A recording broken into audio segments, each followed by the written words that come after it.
নমস্কার, কালচারাল টকিজের এক নতুন পর্বে আপনাদের সবাইকে স্বাগত। সম্প্রতি মধুসূদন মঞ্চে নেতাজিনগর সরস্বতী নাট্যশালার আয়োজনে আয়োজিত হয়ে গেল এক সন্ধ্যায় দুটি নাটক।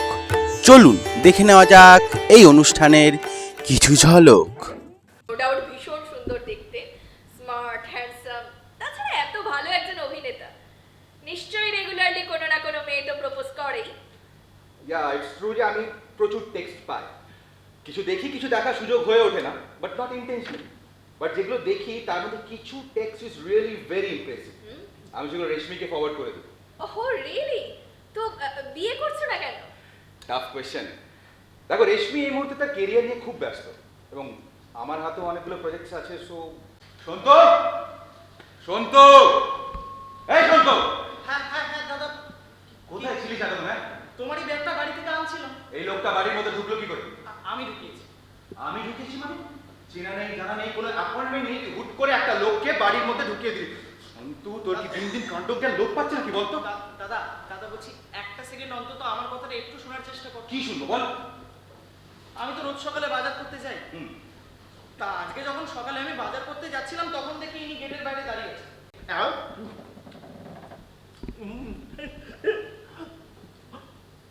তুই এবার খাওয়া খাওয়া, মুখ্য ছেলেটার কথা শুনবা, কষ্ট দিস না মা, খা খা বাবা। ও মা, খা না রে, তুই খাবি নে, তুই খাবি না তো? আমার পরীক্ষা দিচ্ছিস না রে মা? আমি কিন্তু এবার রেখে যাচ্ছি মা, সত্যি আমি রেখে যাচ্ছি। এবার আমি তোকে মা মা ও মা মা, কি রূপ দেখাচ্ছিস মা? মা আমি শুধু কি ভাবছি জানিস? কি? বাবা যদি তখন ওই জমিগুলো বিক্রি না করতো না, তাহলেই ভালো হতো। মানে ভালো একটা রিসর্ট বানাতাম, বুঝলি? একটা ভালো শুটিং স্পট হতো, এক্সট্রা ইনকাম ফরএভার। হ্যাঁ, শর্ত ছিল ভাটিয়া তার পরের ছবিটা তোমাকে হিরো করবে। ভাটিয়া কিন্তু তার কথা রেখেছে, কিন্তু আমাদের শ্রমিক কোথায় সম্পদ? বলো না, বলো না, আমাদের শ্রমিক কোথায়? বলো না, বলো না, বলো না, আমাদের শ্রমিক কোথায়? বলো না। সত্যি বলছি, আমি জানি না। আমি প্লিজ প্লিজ আমি বলবে না? আমি জানি না। বলবে না তো? গেট আপ, গেট আপ, উঠে পড়ো, ওঠো ওঠো ওঠো ওঠো ওঠো। হ্যাঁ, মাথার কাছে এইভাবে হাতটা রাখো, রাখো মাথার পেছনে হাত, হাঁটু ঘুরে এইভাবে বসে পড়ো। বসো বসো, হ্যাঁ বসো।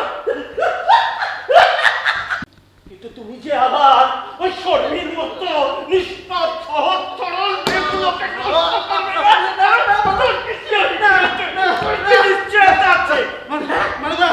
আমি সত্যি কথা বলছি মানুদা, আমি আর কখনো এরকম করবো না মানুদা।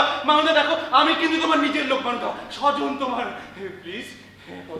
হ্যাঁ মানুদা, মানুদা দেখো, আমার বাবা তোমার বাবার বন্ধু ছিল তো, ওই অতগুলো জমি কত কম টাকায় তোমার দিয়েছিল মানুদা। মানুদা ছেড়ে দাও না মানুদা, প্লিজ।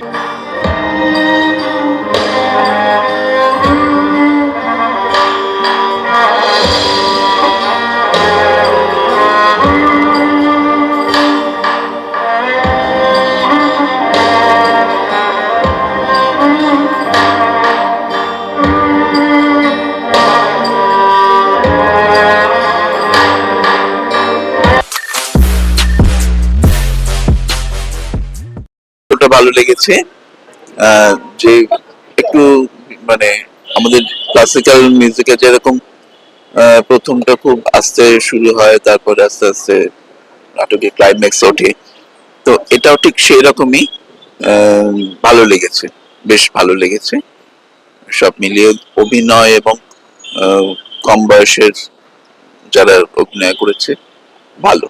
এই নাটকটা এতটা মানে ভেতরে দাগ কেটেছে, মনের ভেতরে, অন্তরাত্মার ভেতরে দাগ কেটেছে যে সেটা শব্দে ব্যাখ্যা করা যায় না।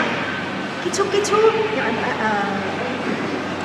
অনেক বড় বড় অনেকেই বলেছেন যে তোমার অভিনয় দেখে যদি কেউ খুব হাততালি দেয় তুমি জানবে খুব ভালো অভিনেতা নও, কারণ হাততালি দেওয়ার মতো মনন তাদের তৈরি হচ্ছে, কিন্তু যে অভিনয় নিশ্চুপ করে দিতে পারে সেই অভিনয় অনেক বড় অভিনয়। সে আর যদি হাসির হয় তাহলে যদি তোমাকে হাসাতে পারে, আর যে অভিনয় তোমার ভেতরে নিঃশব্দ করে দেয়, তোমাকে নিশ্চুপ করে দেয়, তুমি কোনো অনুভূতি প্রকাশ করতে না পারো, যদি হাততালি দিতে না পারো, সেটা একটা বিরাট মান রাখে। তো এই নাটকটা দেওয়ার পর আমি সত্যি হাততালি দিতে পারিনি, আমি অনেকক্ষণ চুপচাপ বসেছিলাম। খুব ভালো লেগেছে নাটকটা, মানে কন্টেন্ট থেকে অভিনয় সমস্ত কিছুই একদম পারফেক্ট লেগেছে আমার কাছে। মানে এত সুন্দর প্রেজেন্টেশন, খুব সিম্পলের মধ্যে সেটটা, মানে আমি খুব উপভোগ করেছি, টাচ করেছে এটা মনে, খুব ভালো, ভীষণ ভালো। জয়াসের অভিনয়, আমি ওর ডিরেকশনে অনেক অভিনয় দেখেছি, অনেক নাটক দেখেছি, কিন্তু ওর ব্যক্তিগত অভিনয় আজকে দেখলাম, খুব ভালো লেগেছে। আশা করি ছেলেটি অনেক দূর এগোবে। ওর নাট্য মানে ডিরেকশন এবং অভিনয় দুটোই খুব ভালো লেগেছে, মনে রাখার মতো। নাটকটা খুবই ভালো এবং একটা থিম আছে যার মধ্যে দিয়ে কিছুটা চিন্তার বিষয় আছে, হ্যাঁ, বর্তমান যুগের সঙ্গে সাপেক্ষ হিসাবে খুবই ভালো। দীর্ঘদিন লকডাউন ছিল, তারপরে অফিস খুলেছে, কিন্তু ও তো কিছুতেই অফিস যেতে চাইছে না, বাড়ি থেকে বেরোতেই চাইছে না। তো কেন বেরোতে চাইছে না সেটা বুঝতে পারছেন? মানে ওকে বুঝিয়ে অফিস পাঠাবার চেষ্টা করেছেন? হ্যাঁ, অনেকবার চেষ্টা করেছি, আমি বলেওছি বেরোতে, কিন্তু তারপর আমি ফিল করলাম যে ওর মধ্যে না একটা ফিয়ার সাইকোসিস কাজ করছে, ও বাড়ি থেকে বেরোতে ভয় পাচ্ছে। ভয় পাচ্ছে? কিসের ভয়? কোনো ট্রমা বা সেরকম ধরনের কিছু? তারপর সব শেষ, ড্রাইভার হসপিটালে মারা যায় আর ওর বাবা স্পটে। আচ্ছা, আপনারা সবুজের কিছু হয়নি? না, মানে আমরা তো পেছনের সিটে ছিলাম, তাই আমাদের সেরকম কিছু হয়নি। আমার হাতে পায়ে একটু চোট লেগেছিল, কিন্তু সবুজের সেরকম কিছু হয়নি। তবে কি জানেন তো, এই ঘটনাটার পর না সবুজ যেন কেমন মন মরা হয়ে গেল। ভালো তো ভালো, মানে বেশ ভালো। আমরা তো সবসময় না ওই বন্ধুর মতো থাকি আমরা। ও, তাহলে আপনার সাথে আপনার ছেলের খুবই বন্ধুত্বপূর্ণ সম্পর্ক, তাই তো? হ্যাঁ, হ্যাঁ। আর তাই যদি হয়ে থাকে, তাহলে আপনি মা হিসেবে আপনার নিশ্চয়ই আপনার ছেলের মানসিক অবস্থা সম্বন্ধে একটা নিজস্ব অবজারভেশন আছে। অবশ্যই। আপনি যদি কাইন্ডলি সেটা একটু বলেন। দেখুন, আমি ওর মা, তাই আমার থেকে বেশি ভালো কিন্তু ওকে কেউ চিনবে না। অ্যাবসলিউটলি ঠিকলো না, কিন্তু কেন? কারণ রঞ্জনা ওকে ভালোবেসেছিল, ভালো ছাত্র, বড় চাকরি করে, বাবা মায়ের একমাত্র সন্তান, বাড়ি গাড়ি ইত্যাদি ইত্যাদি। কিন্তু জানেন, ও না কখনো মানে ওকে বুঝতেই চায়নি। ওর ভেতরের কি চাহিদা তার প্রতি ওর কোনো শ্রদ্ধাই ছিল না। আমি আপনাকে একটা উদাহরণ দিই, হ্যাঁ, তাহলে আপনি বুঝতে পারবেন যে আমার ছেলেটা কেমন। এক্সেলেন্ট, তাহলে আমি ধরে নেবো আপনার ছেলেগুলো কাটিয়ে উঠেছে। আপনি আমাকে বাঁচান, ডাক্তারবাবু, বাঁচান। ওর সাথে আমার কেউ নেই, আমি ওকে ছেড়ে বাঁচতে পারি না। কাম ডাউন, কাম ডাউন, বাঁচতে পারবো না। লিসেন টু মি, আমি সব শুনি। আচ্ছা মিস্টার সেন, আপনি চান না আপনার ছেলে সম্পূর্ণ সুস্থ হয়ে উঠুক? না না না না, আমি চাই না, আমি চাই না ওর সুস্থ। কেন চান? কি চান আপনি আমার কাছে? কেন?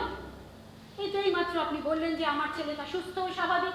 হ্যাঁ বলেছি, কিন্তু সেটা তো ট্রিটমেন্টের একটা পার্ট, কিন্তু ওকে তো বেরোতে হবে ম্যাডাম। ও, তার মানে আপনি আমাকে সান্ত্বনা দিচ্ছিলেন। আমায় নিয়ে যাবো বোন, ও বোন, আমার নাকে ব্যথা দিচ্ছে, আমার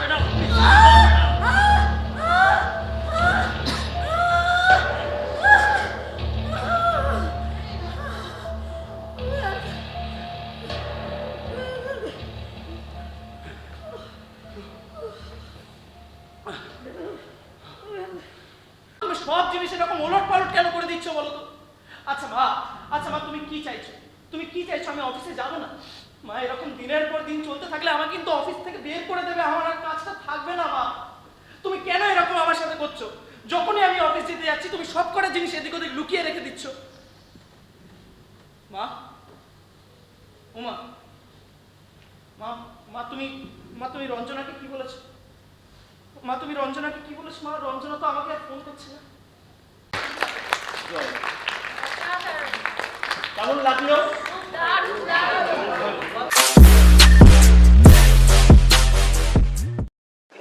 ভীষণ সুন্দর কাটলো আজকে সন্ধে। দুটো নাটক আমরা দেখলাম, নষ্ট তারার গল্প এবং মনোপ্যাথ। যেহেতু নাটক দেখার সময় একটা নিরীক্ষণী চোখ থাকে, মাউন্টিং অফ দ্য ড্রামা, কিভাবে ড্রামাটা নির্মিতি ঘটছে, কিভাবে বেড়ে উঠছে এবং সেটা কোথায় গিয়ে একটা অ্যাপোজিতে পৌঁছাচ্ছে, একটা চূড়ান্ত জায়গায় একটা ক্লাইম্যাক্সে পৌঁছাচ্ছে বা অ্যান্টি ক্লাইম্যাক্সে পৌঁছাচ্ছে। দুটো নাটকের ক্ষেত্রেই দুটো নাটকই ভীষণ সাকসেসফুল। সামান্য কয়েকটি ক্যারেক্টার কে ব্যবহার করে অভূতপূর্ব দুটো নাটক দেখলাম। দুটো নাটকের মধ্যেই সাইকোলজিক্যাল পার্ট অফ অ্যাক্টিং, মনস্তাত্ত্বিক জায়গাটা বড় প্রবল, খুব প্রকট এবং সমসাময়িক। যে কোনো অভিনয় শিল্পে আগ্রহী মানুষ, আসক্ত মানুষ, তাকে আমি অনুরোধ করব দয়া করে এই দুটি প্রোডাকশন দেখুন। এই প্রজন্ম কিভাবে কাজ করছে এবং তা যে কোনো অংশে ফেলে দেওয়ার মতো নয়, আপনারা আপনাদের হিয়াতে, আপনাদের হৃদয়ে অনুভব করবেন। নমস্কার, ভালো থাকবেন। খুব ভালো লেগেছে এবং দুটো নাটকেরই থিম খুব ইউনিক, আমি খুব এনজয় করেছি। এদের উত্তরোত্তর শ্রীবৃদ্ধি হোক কামনা করছি। ভীষণ ভালো। জয়সেন নাটক তো বলার কিছু নেই, ওর সব নাটকই ভালো হয়, ভীষণ ভালো লেগেছে। খুব ভালো, বেবি সেনের পার্ট তো খুবই ভালো। আমার তো খুব ভালো লেগেছে। আমি যদিও কখনো নাটক দেখিনি, তো এই ফার্স্ট টাইম দেখলাম, মানে আমার এত ভালো লেগেছে, এত ভালো লেগেছে।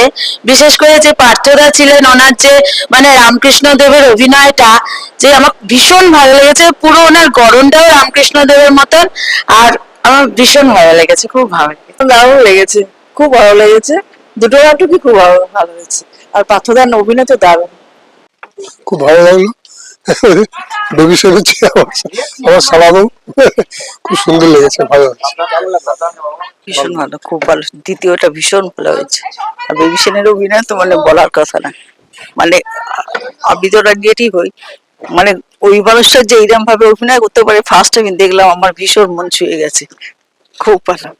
খুব ভালো লেগেছে, অনেকদিন বাদে নাটক দেখতে আসলাম, খুব ভালো লেগেছে দুটো। বিশেষ করে প্রথমটা আমার ভীষণই ভালো লেগেছে। Thank you, congratulations. আশা করবো আরো ভালো কাজ করবে এই দল, আশায় থাকবো, নিশ্চয়ই আবার দেখতে আসবো। খুব সুন্দর প্রযোজনা, মানে এত সুন্দরভাবে এটা সাজিয়েছে জয়েশ। জয়েশ বরাবরই খুব ভালো কাজ করে থাকে, কিন্তু এই মুহূর্তে যে কথা বলছি সেই কথা বলার মধ্যে লাস্ট যে নাটকটা দেখলাম, মানে মনটাকে পুরো বিষণ্ণ করে দিয়েছে। প্রত্যেকের অভিনয় ভালো, ডিজাইন ভালো, ডিরেকশন ভালো, আরো এগিয়ে যাক সরস্বতী নাট্যশালার জয় জয়কার, এটাই বলবো।